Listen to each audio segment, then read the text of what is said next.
Hey, Jeffrey Daniels, Realtor, Century 21. So I'm waiting for a client outside of an Opendoor listing, and just interesting the experiences I've had with iBuyers, especially Opendoor, and just thinking back as I'm sitting here waiting.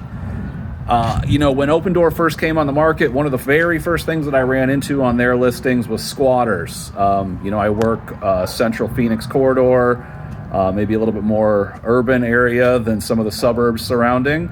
And in those areas, there were people that literally were squatting or taking advantage of. So they've had to make some changes with that. They have motion detectors in most of their buildings now, or most of their listings.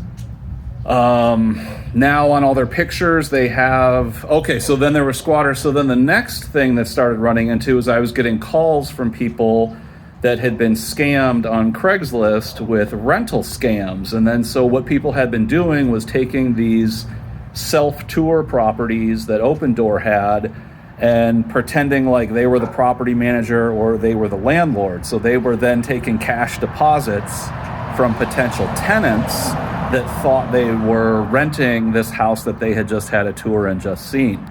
So now on all their pictures and all their things, it says this house is for sale, not for rent.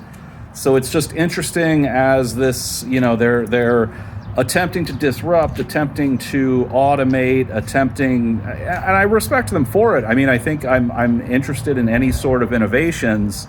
It's just interesting seeing how the marketplace and how society adjusts to these potentially new opportunities.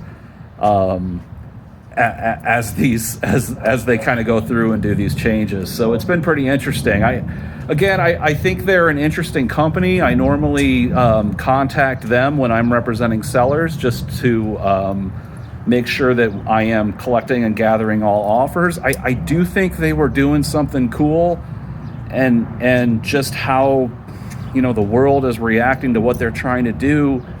I'm at this listing, and again, they had this competition with the others where they were buying anything.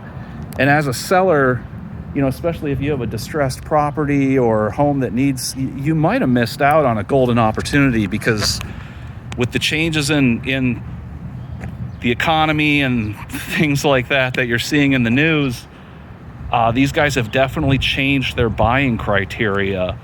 And also maybe potentially as a buyer, where they seem to be holding on to properties a lot longer, especially these Opendoor properties. We're hearing about days on market going up across the board.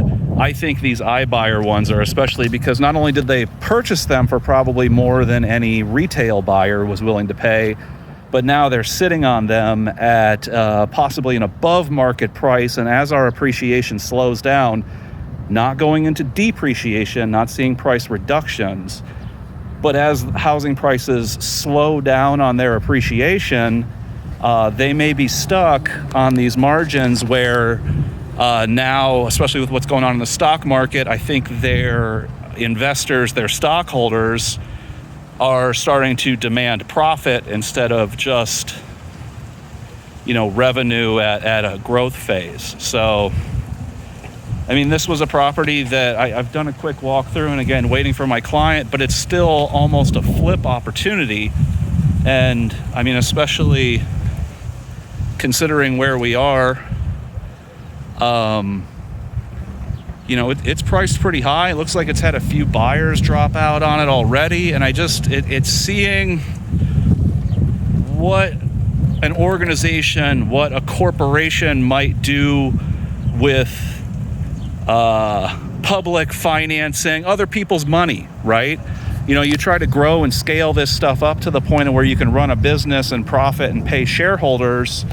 You form an organization, you rely on employees that collect a salary and have benefits and get paid time off, and you create these corporate initiatives. And in the housing industry, there's a huge opportunity to lose.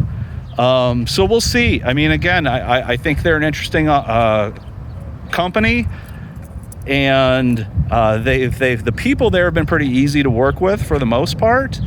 But we'll see. We'll see what the future holds. It's can't blame them for trying to disrupt it, but interesting times. Hope all is well.